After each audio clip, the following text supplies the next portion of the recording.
আসসালামু আলাইকুম dear student. তো আজকে আমরা উৎপাদক বিশ্লেষণ শিখবো।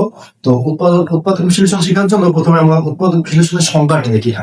উৎপাদক বিশ্লেষণ সংজ্ঞাটা হচ্ছে একটি রাশিকে এক বা একাধিক রাশি গুণফল প্রকাশ করাকে উৎপাদক বিশ্লেষণ বলে। অর্থাৎ একটি রাশি দেওয়া থাকবে, রাশিটাকে এক বা একাধিক রাশির গুণফল প্রকাশ করলে শেষোক্ত রাশিগুলো প্রথমোক্ত রাশিটির উৎপাদক হবে। এটা হচ্ছে আমাদের উৎপাদক বিশ্লেষণের সংজ্ঞা। আচ্ছা, আমাদের উৎপাদক বিশ্লেষণ মূলত তিনটা ক্যাটাগরিতে হয়ে থাকে। তো ক্যাটাগরিগুলো হচ্ছে, ক্যাটাগরিগুলো বোঝানোর জন্য আমরা একটা পদ্ধতি অবলম্বন করবো। হ্যাঁ, ক্যাটাগরিগুলো মনে রাখার জন্য। আচ্ছা, পদ্ধতিটি হচ্ছে, আচ্ছা আমরা এটাকে কসম হিসেবে লিখতে পারি। হ্যাঁ, কসম। কসমের প্রথম অক্ষর হচ্ছে ক। আচ্ছা, ক সমান হচ্ছে কমন নেওয়া, কমন নেওয়া। আচ্ছা, এরপরে স সমান লিখতে পারি সূত্রে নাও, সূত্রে নাও। আচ্ছা, এরপর হচ্ছে ম মানে হচ্ছে মিরর টার্ম বেগ, মিরর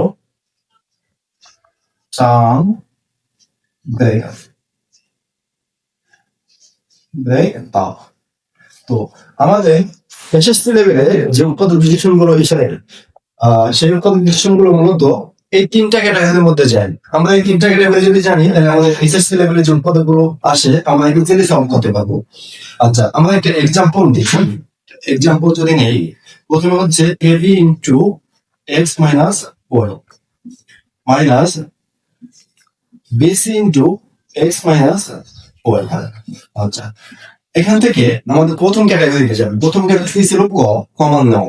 আমরা যদি প্রদত্ত রাশির দিকে দেখি তাহলে দেখবো যে এখান থেকে এক্স মাইনাস ওয়াইটা কমন যায়। কাজে এখান থেকে আমরা এক্স মাইনাস ওয়াইটা কমন নিয়ে নেবো। হ্যাঁ, এক্স মাইনাস ওয়াই।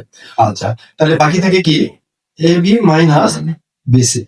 আচ্ছা, যে স্টুডেন্ট আমাদের মধ্যে অনেক স্টুডেন্ট আছে যারা কমন নাও মানে বুঝে না। তো কমন নাও হচ্ছে মূলত ভাগ দেওয়া। তো কমন নেওয়ার জন্য আমরা হচ্ছে প্রদত্ত আমরা যে রাশি দেখি এখানে দুইটা পদ আছে। একটা হচ্ছে A B into x minus y, আর একটা পদ হচ্ছে B C into x minus y. আচ্ছা, যেহেতু আমরা এক্স মাইনাস ওয়াইটা কমন নিয়েছি, তার মানে কি আমরা উভয় পদকে এক্স মাইনাস ওয়াই তে ভাগ করে দিয়েছি। আচ্ছা, এটা যদি আমরা দেখতে যাই তাহলে এরকম বিষয়টা ab into x minus y, আমরা যেহেতু কমন দিচ্ছি এক্স মাইনাস ওয়াই, তাহলে এখানে ভাগ করে দিব এক্স মাইনাস ওয়াই দিয়ে। তাহলে এক্স মাইনাস ওয়াই কাটাকাটি চলে যায়, বাকি থাকে এবি। এটাই হচ্ছে আমাদের কমন পদ্ধতি বা প্রসেস। আচ্ছা, এই প্রসেসে একইভাবে আমরা যদি B C into x minus y কে ভাগ করে দিই তাহলে এখানে বাকি থাকবে হচ্ছে বিসি। আচ্ছা, এরপরে হচ্ছে এক্স মাইনাস ওয়াই ইন্টু আমাদের এই পার্ট থেকে বিসিটা কমন, বিসি এবি মাইনাস বিসি। আচ্ছা, এখান থেকে আমাদের বিটা কমানো যায়। এখান থেকে যদি বিটা কমানো বাকি থাকবে এ মাইনাস সি। আচ্ছা, এই রাশিগুলোকে যদি সাজিয়ে লিখি তাহলে এটা হচ্ছে B into A minus C into x minus y. আচ্ছা, এটা একটু সাজিয়ে লিখলাম। তাহলে এটা ছিল প্রথমত রাশি, আর এগুলো হচ্ছে শেষোক্ত রাশি। এই শেষোক্ত রাশিগুলোই হবে কি প্রথমত রাশিটির উৎপাদক। এটাই আমাদের উৎপাদক বিশ্লেষণ। আচ্ছা, এটা আমাদের একটা ক্যাটাগরি শেষ হলো। এর পরের ক্যাটাগরি গুলো আমরা আরো এক্সাম্পলের মাধ্যমে দেখবো। হ্যাঁ, আচ্ছা, আমাদের ক্যাটাগরি নাম্বার 2 ছিল সূত্রে নেওয়া। ক্যাটাগরি নাম্বার 2 হচ্ছে সূত্রে নেওয়া। এখন সূত্রে নেব, দেখবো যে কোন টাইপ গুলো আমাদের সূত্রে যায়। আচ্ছা, এর জন্য আমরা একটা রাশি লিখি a to the power 4 minus 27 s square plus 1। আচ্ছা, এই ক্যাটাগরিটা থেকে যদি লক্ষ্য করি এখান থেকে আমাদের কমন নেওয়ার মতো কোনো অপশন নেই, কারণ কমন নেওয়ার জন্য আমাদের টোটাল পার্ট থেকে কমন নিতে হবে। এখান থেকে টোটাল পার্ট থেকে কোনো পদে কমন যায় না। আচ্ছা, যেহেতু কমন যায় না তাহলে আমাদের এটা ক্যাটাগরি নাম্বার 2 টা অ্যাপ্লাই করি। ক্যাটাগরি নাম্বার 2 হচ্ছে সূত্রে নাও। তো সূত্রে নেওয়ার জন্য আমরা যদি চাই এটাকে এভাবে লিখে দিতে পারি কে এস স্কয়ার লেখা যায় মাইনাস, আমরা এটাকে যেহেতু এ মাইনাস বি হলে সূত্রে নিব, কাজে সূত্রে 2। এখন এটাকে ধরছি এ স্কয়ার কে 2a বি। আচ্ছা, এরপরে বি স্কয়ার। আচ্ছা, আমাদের A square minus 2b plus B square হলো। তাহলে এখানে আমাদের ছিল 27 এ স্কয়ার, বাট এখানে আমাদের হয়েছে 2a স্কয়ার। তাহলে আমাদের বাকি থাকে 25টা স্কয়ার বা 25 এ স্কয়ার, সেটা আমরা এখানে লিখে দিচ্ছি। হ্যাঁ, 25 এ স্কয়ার। আচ্ছা, আমাদের প্রথম পার্টটা এতটুকু এ মাইনাস বি হোল স্কয়ার হতে যায়, কাজে আমরা এটাকে লিখতে পারি এ স্কয়ার মাইনাস 1 তার হোল স্কয়ার। কাজে এটা হয়ে গেল কি এ মাইনাস বি হোল স্কয়ার। আচ্ছা, আমাদের বাকি থাকে 25 এ স্কয়ার। আচ্ছা, আমরা জানি কি 25 এ স্কয়ার কে যদি আমরা 5 এ তার হোল স্কয়ার করে দিই তাহলে এটা 25 এ স্কয়ার হয়ে যায়। এখন আমরা এখানে দুইটা পার্ট পেলাম, প্রথম পার্ট এটা দ্বিতীয় পার্ট। এটাকে যদি এ ধরি, এটাকে যদি বি ধরি, তাহলে এটা A square minus B square হলো। হ্যাঁ, মানে A square minus B square সূত্র গেল। কাজেই দেখো এখানে A square minus B square সূত্র কি, A plus B into A minus B. কাজে আমরা এটা কি A plus B into A minus B সূত্র নেবো। আচ্ছা, A square minus B square সূত্রটা একটু লিখে নিই। A square minus B square is equal to A plus B into A minus B. এটার সাথে তুলনা করে এটা সূত্র নেব।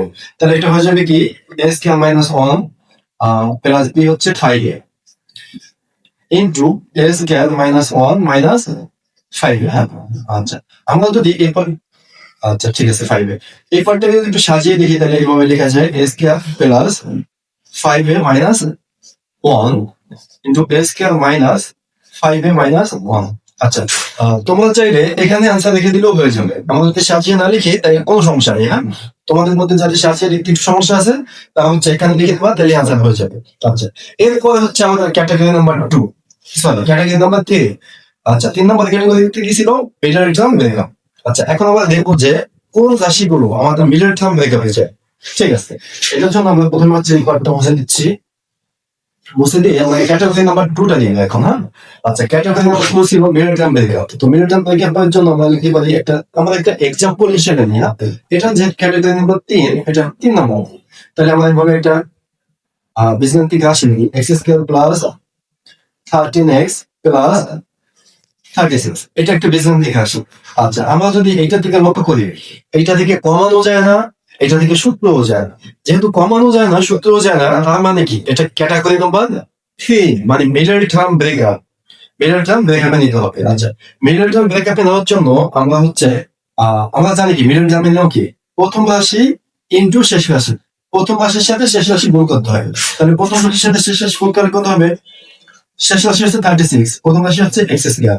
তাহলে এটা হলো কত, 36 এক্স স্কয়ার। আচ্ছা, এরপরে মাঝখানের পদটাকে আমরা এমন ভাবে বানাবো যাতে করে গুণ করলে আমাদের এই 36 এক্স স্কয়ার পাবো, আবার যোগ বিয়োগ করলে যাতে 13x হয়।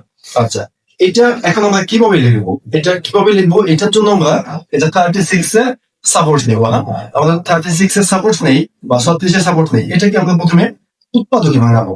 আচ্ছা, এটাকে 2 দিয়ে ভাগ করে দিই, তাহলে এটা হবে কত, 18 বা 18 হয়। এটাকে 2 দিয়ে ভাগ করে দিলে এটা হবে 9।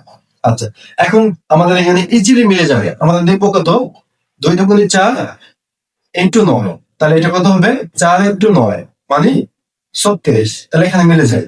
তাহলে এটাকে আমরা এভাবে লিখতে পারি, x square plus 4x plus 9x plus 36।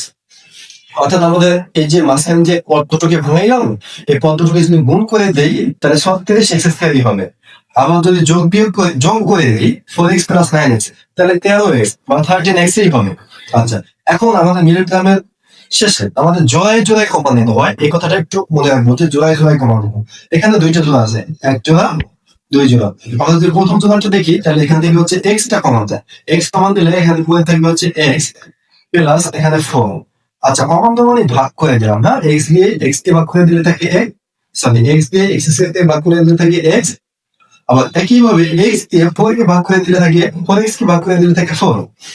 আবার এখান থেকে আমরা 9 কমান দেবো, 9 কমান দিলে এখানে x প্লাস আচ্ছা 4। ঠিক আছে, এখন আমরা টোটাল পার্ট থেকে কমান নেবো। টোটাল পার্ট থেকে যদি কমান নেই তাহলে x প্লাস 4 হবে, বাকি থাকবে কত, x প্লাস 9। আচ্ছা, তাহলে এইটা আমাদের উৎপাদক বিশ্লেষণ হয়ে গেল। কাজে এটা ছিল আমাদের কাঙ্ক্ষিত উৎপাদকগুলো, শেষোক্ত রাশিগুলো। এটা এই রাশিগুলো গুণ করে দিলে আবার প্রথমোক্ত রাশিটাই পাওয়া যাবে। অর্থাৎ শেষোক্ত রাশিগুলোই হচ্ছে প্রথম রাশিটি উৎপাদন। তাইলে আমাদের উৎপাদন বিশ্লেষণটা ইজিলি হয়ে গেল। আচ্ছা, আমাদের উৎপাদন বিশ্লেষণ মধ্যে কোনো সমস্যা নেই। আশা করি আমাদের নবম দশম শ্রেণীতে যে উৎপাদক গুলো আছে এটার জন্য আমরা আর একটা ক্লাস করবো। হ্যাঁ, আচ্ছা ঠিক আছে, আল্লাহ।